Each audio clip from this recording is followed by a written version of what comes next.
चाहे कितनी भी गहरी यारी हो, ये 5 लोग धोखा जरूर देते हैं।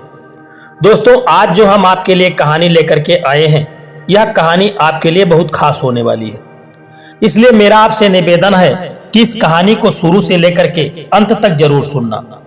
दोस्तों, उससे पहले मैं आपसे एक निवेदन और करना चाहता हूं कि यदि आपने अभी तक मेरे चैनल को सब्सक्राइब नहीं किया है तो सब्सक्राइब करने की भी कृपा जरूर कर देना। दोस्तों, बहुत पुरानी बात है कि एक गांव में एक गरीब ब्राह्मण रहता था। वह ब्राह्मण इतना गरीब था कि 2 वक्त की रोटी अपने बीवी और बच्चों के लिए वह नहीं जुटा पाता था। अगर उसे कोई काम मिल जाता तो कुछ समय के लिए उसकी गरीबी दूर हो सकती थी, मगर लाख प्रयत्न करने के बाद भी उसे कोई काम नहीं मिल रहा था। आखिर एक दिन वह ब्राह्मण सोचने लगा कि मुझे इस गांव में कोई अच्छा काम मिलेगा नहीं, और मैं यदि शहर चला जाऊं तो वहां कोई अच्छा काम मिल सकता है, लेकिन यदि मैं वहां जाता हूं तो मेरे बीवी और बच्चे मुझे शहर नहीं जाने देंगे और बीच में ही रोड़ा अटका देंगे। यही सोच करके ब्राह्मण ने सोचा कि आज रात्रि में मैं उन्हें सोता हुआ छोड़ करके घर से निकल जाऊंगा। इसी तरह से वह ब्राह्मण कुछ जरूरत का सामान इकट्ठा किया और वह सामान लेकर के वह वहां से निकल पड़ा। चलते चलते उस ब्राह्मण को एक जंगल मिल गया। उस जंगल में भटकते भटकते प्यास से उसका बुरा हाल हो गया। उसे लग रहा था कि अगर कुछ समय में उसे पानी नहीं मिला तो उसके प्राण इसी जंगल में निकल जाएंगे। इस तरह से उसने सोचा कि मुझे अब पानी की तलाश स्वयं करनी होगी। परंतु काफी खोजबीन करने के बाद उस ब्राह्मण को एक कुआं दिखाई दिया। वह ब्राह्मण उस कुएं के पास गया और अंदर झांक करके देखा तो वह कहने लगा कि अरे, शेर, बंदर, सांप और आदमी ये चारों इस कुएं में कैसे गिर पड़े। ब्राह्मण पर नजर पड़ते ही शेर कहने लगा कि वो भले आदमी, कृपा करके मुझे इस कुएं से बाहर निकाल लो। उस ब्राह्मण ने कहा कि अगर मैंने तुम्हें बाहर निकाल दिया तो क्या तुम मुझे मारकर खा नहीं जाओगे। वह कहने लगा कि भले आदमी, तुम मुझे बेवजह ही डर रहे हो। मैं खुद इस समय मुसीबत का मारा हुआ हूं, मैं तुम्हें भला क्यों नुकसान पहुंचाऊंगा। शेर के विश्वास दिलाने पर वह क्यों न शेर को कुएं से बाहर निकाल लेता। परोपकार करना पुण्य का काम है। ब्राह्मण को सोच में पड़े देख करके शेर ने कहा कि मुझ पर दया करो बंधु, मैं तुमसे वादा करता हूं कि मैं तुम्हें किसी भी तरह का नुकसान नहीं पहुंचाऊंगा। ब्राह्मण ने कहा कि ठीक है भाई, मैं तुम्हें अभी कुएं से बाहर निकाल लेता हूं।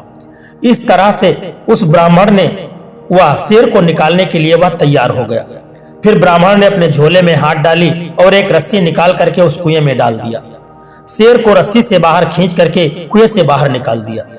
शेर ने कहा कि मैं तुम्हारा यह एहसान जीवन में कभी नहीं भूलूंगा। भले आदमी, हम उस पहाड़ी के उस पार रहते हैं। अगर तुम्हें कभी मुझसे मिलने की जरूरत हो तो मुझे खुशी होगी। हो सकता है कि मैं तुम्हारे किसी काम आ जाऊं। ठीक है, अगर मुझे अवसर मिला तो मैं तुम्हारे घर अवश्य आऊंगा। उधर उस कुएं के अंदर जब शेर कुएं से बाहर निकल आया, तभी कुएं के अंदर से एक बंदर की आवाज आई। बंदर कहने लगा कि भले आदमी, मुझे भी कुएं से बाहर निकाल लो। मुझ पर भी तुम्हारा बहुत बड़ा उपकार होगा और मैं तुम्हारी मदद जरूर करूंगा। और ब्राह्मण ने पुनः कुएं में रस्सी डाली और बंदर को रस्सी के सहारे कुएं से बाहर निकाल दिया। कुएं से बाहर आने के बाद बंदर कहने लगा, धन्यवाद भले आदमी, मुझ पर तुम्हारा यह बहुत बड़ा एहसान है।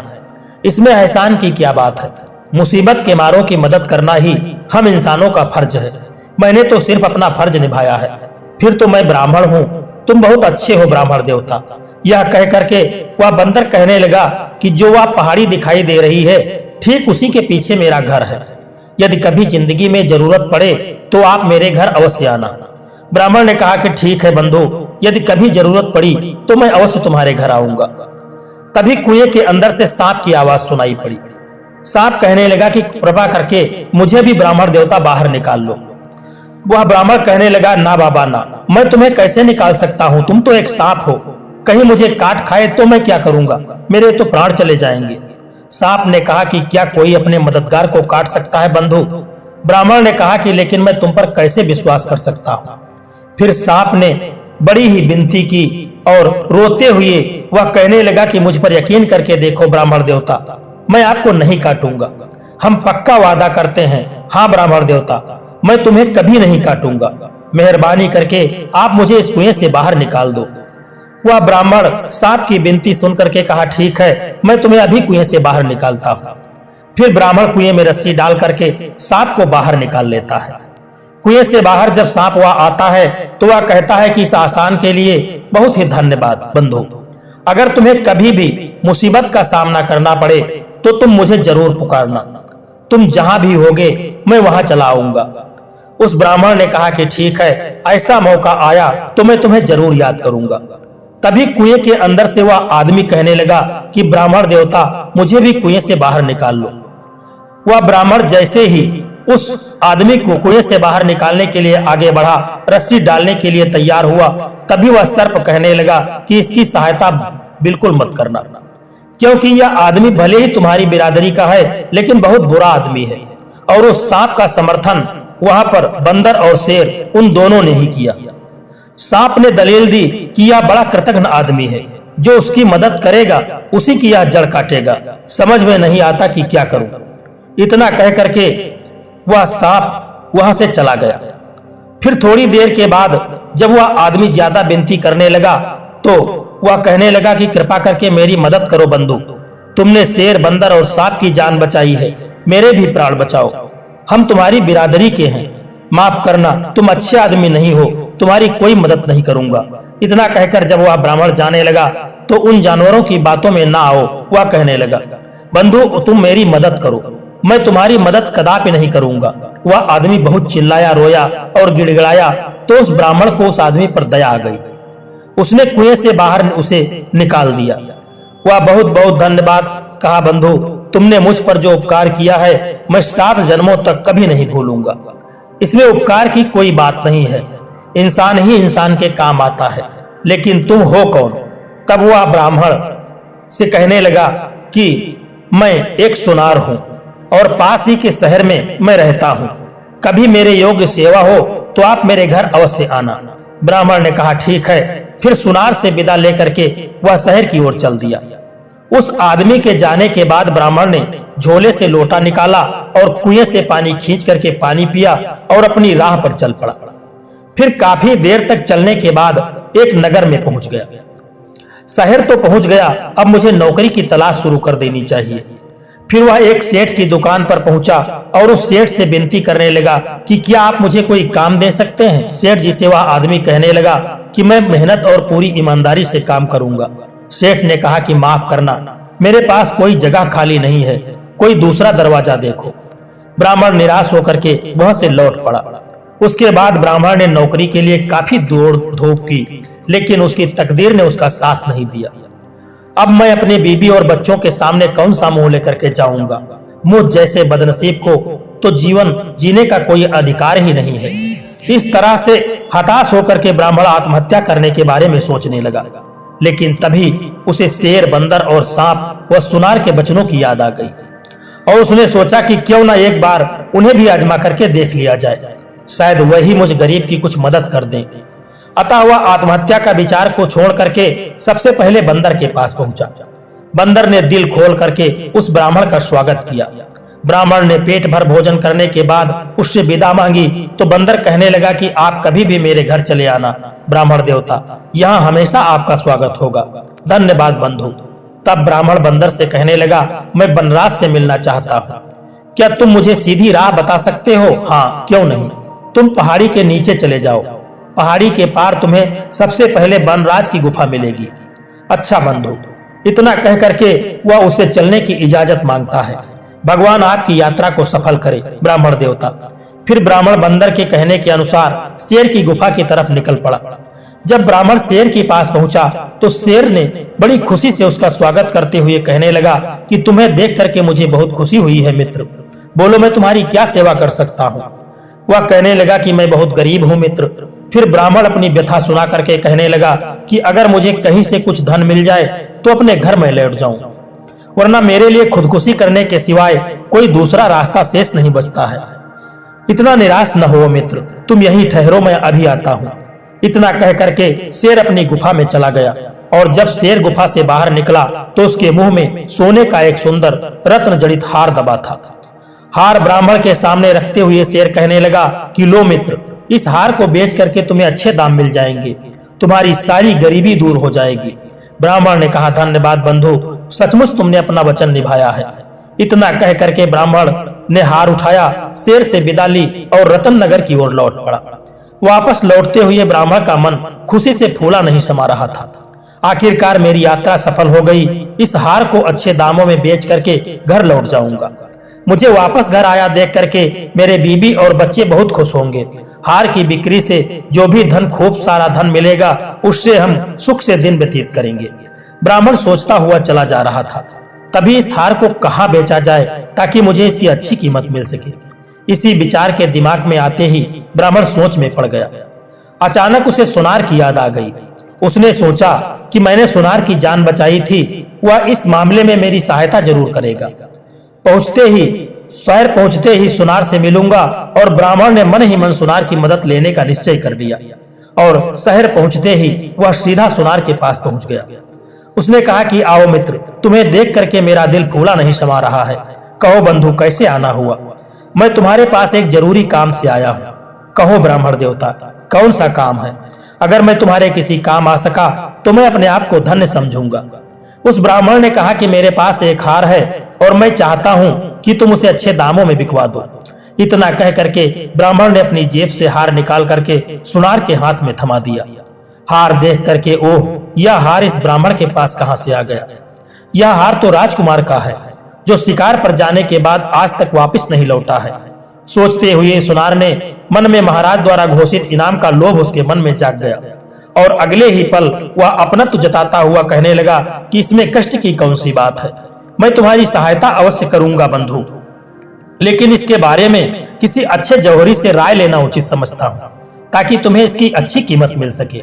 इतना कह करके सुनार ने हार अपनी जेब में रख लिया। फिर बाहर जाने के लिए तैयार होकर के कहने लगा कि तुम कुछ देर तक यहीं आराम करो बंधु, मैं जौहरी से सलाह लेकर के अभी आता हूँ।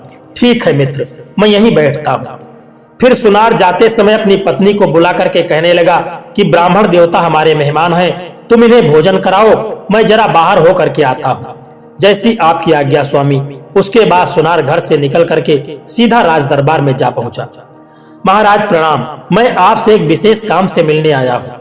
तब सुनार राजा को हार सौंपते हुए बोला कि यह वही हार है महाराज, जिसे राजकुमार के लिए स्वयं मैंने बनाया था। एक आदमी बेचने की नियत से इसे मेरे पास लाया है। क्या महाराज? मैं उस आदमी को अपने घर बिठा करके आया हूँ। राजा ने कहा कि कौन है वह शैतान जिसने मेरे बेटे की हत्या कर करके उसका यह हार छीना है? वह एक गरीब ब्राह्मण है महाराज, अभी तक वह मेरे घर पर बैठा है। राजा ने गुस्से से पागल होते हुए सेनापति को आदेश दिया कि इस सुनार के घर में जो आदमी है उसे इसी वक्त गिरफ्तार करके हमारे सामने पेश किया जाए। जैसी आपकी आज्ञा महाराज। इतना कह करके सेनापति ने तुरंत कुछ सैनिक लेकर के सुनार के घर चल दिया। सैनिक ब्राह्मण को पकड़ करके दरबार में लेकर के आ गए। ब्राह्मण को देखते ही राजा ने आदेश दिया कि यह दरिंदा हमारे राजकुमार का कातिल है, सेनापति से कारावास में डाल दिया जाए।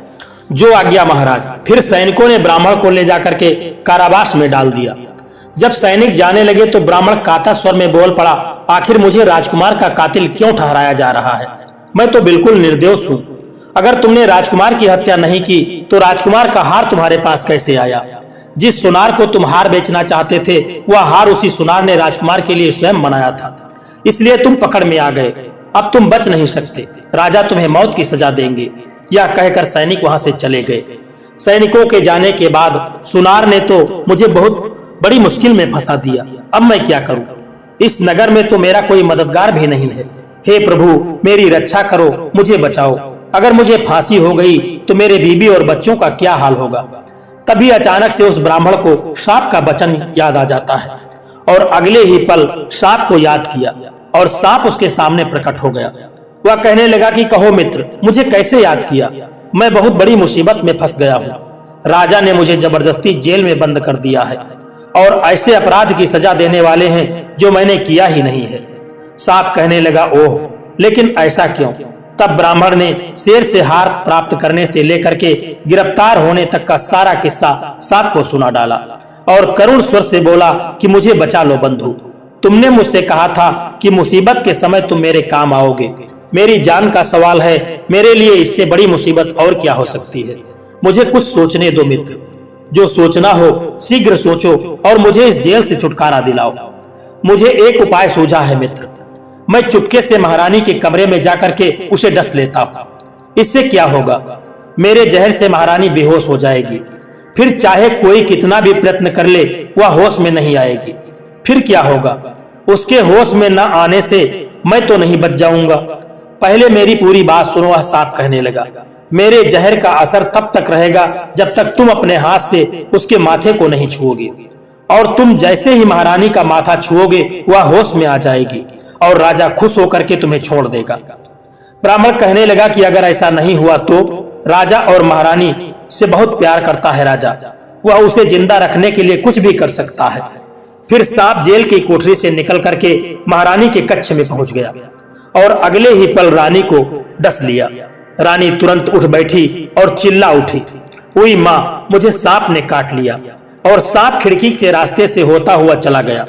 महारानी की चीख सुनकर के कई सेविकाएं दौड़ती हुई उनकी शरण कक्ष में पहुंच गईं। क्या हुआ महारानी जी? महारानी ने कहा कि मुझे सांप ने काट लिया है। इतना कहने के साथ ही महारानी बेहोश हो गई।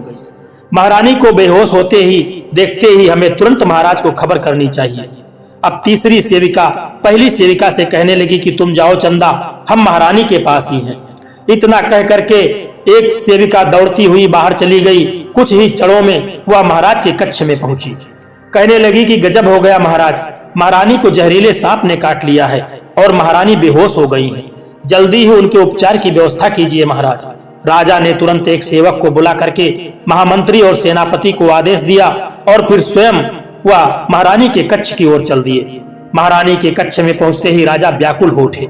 हे भगवान, महारानी को क्या हो गया? हम महारानी की चीख सुनकर के अंदर आ गए। महारानी सिर्फ इतना ही कह पाई कि उन्हें सांप ने काटा है, और फिर महारानी बेहोश हो गई और मैंने आपको खबर देने के लिए मैं चली गई। जहर का असर दिखाई दे रहा है, महारानी का जिस्म नीला पड़ता जा रहा है। सेवकाओं की बात सुन करके राजा गंभीर स्वर में कहने लगा कि नहीं नहीं, अगर महारानी को कुछ हो गया तो हम भी जीवित नहीं रहेंगे। होश में आओ महारानी, आंखें खोलो, आंखें खोलो प्रिय। ठीक उसी समय महामंत्री और सेनापति राजवैद्य को लेकर के वहां पहुंच गए। वैद्यराज तुरंत महारानी का निरीक्षण करने लगे। क्या महारानी ठीक हो जाएगी वैद्यराज जी? अभी कुछ नहीं कहा जा सकता महाराज, मैं कोशिश कर रहा हूँ। आप शीघ्र ही महारानी की बेहोशी दूर करें वैद्यराज जी, हम आपको मुंह मांगा इनाम देंगे। वैद्य कहने लगा कि जी महाराज। फिर वैद्यराज ने महारानी को कई तरह की औषधियां दी, लेकिन उनकी बेहोशी नहीं टूटी। तब वैद्यराज ने निराश होकर के कहा कि महारानी जी का उपचार मुझसे संभव नहीं हो सकेगा। महाराज, जिस सांप ने इन्हें काटा है वह बहुत ही जहरीला है, मेरी कोई भी औषधि काम नहीं कर पा रही है। ओह! तब वैद्यराज ने राजा को दिलासा देते हुए कहा कि निराश न होइए महाराज, अभी वक्त है, आप किसी अन्य वैद्य या हकीम को बुलवा लें, शायद उसके पास अधिक तेज और बढ़िया औषधि हो। अगले ही पल महाराज ने महामंत्री को आदेश दिया, महामंत्री जी फौरन एक और ऐलान करवा दीजिए, जो भी महारानी का उपचार करके उन्हें होश में ले आएगा उसे मुंह मांगा इनाम दिया जाएगा। जो आज्ञा महाराज। महाराज से आज्ञा लेकर के महामंत्री फौरन बाहर चला गया। राजा के आदेश का ऐलान होते ही देश विदेश के वैद्य हकीम आए। महारानी को तरह तरह की औषधियां दी गई, लेकिन उसका कोई लाभ नहीं हुआ। महारानी की बेहोशी पहले जैसी ही बनी रही। हम लोग महारानी के उपचार करने में असमर्थ हैं राजन। सभी तरह की औषधियां दे करके हम हार चुके हैं। अब तो भगवान ही महारानी का मालिक है। वैद्य हकीमों का निराशपूर्ण उत्तर सुनकर के राजा का दिल टूट गया। वे मन ही मन गम में घुलने लगे। हे भगवान, महारानी पर यह कैसी बेहोशी छाई है।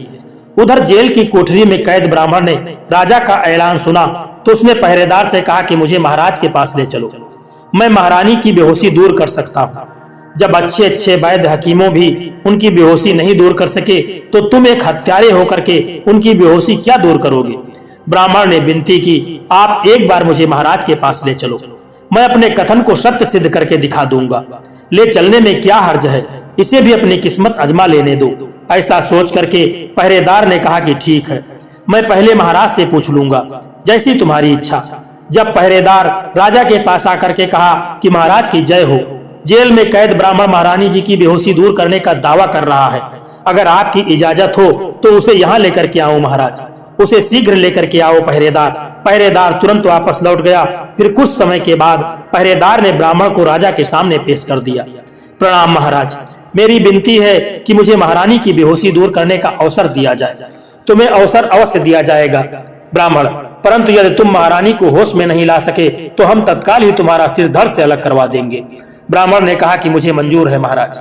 ब्राह्मण के विश्वास दिलाने पर तो फिर आओ मेरे साथ। चलिए महाराज। फिर राजा और ब्राह्मण को महारानी के शयन कक्ष में ले गए। ब्राह्मण ने आहिस्ता से अपना हाथ महारानी के सर पर रख दिया और अगले ही पल महारानी बिस्तर से उठ करके बैठ गई। उनके बदन का नीलापन गायब हो गया तथा चेहरा पहले की तरह दमकने लगा। वह चकित स्वर में बोली, महाराज आप मुझे तो सांप ने काट लिया था, फिर मैं जीवित कैसे बची हूँ? महारानी आप इस ब्राह्मण की कृपा से जीवित हुई हैं। फिर महाराज ने रानी के जीवित होने की खुशी में ब्राह्मण को बहुत सारा दान दिया और उसकी असलियत पूछी तो ब्राह्मण ने सभी बातें स्पष्ट रूप से बता दी।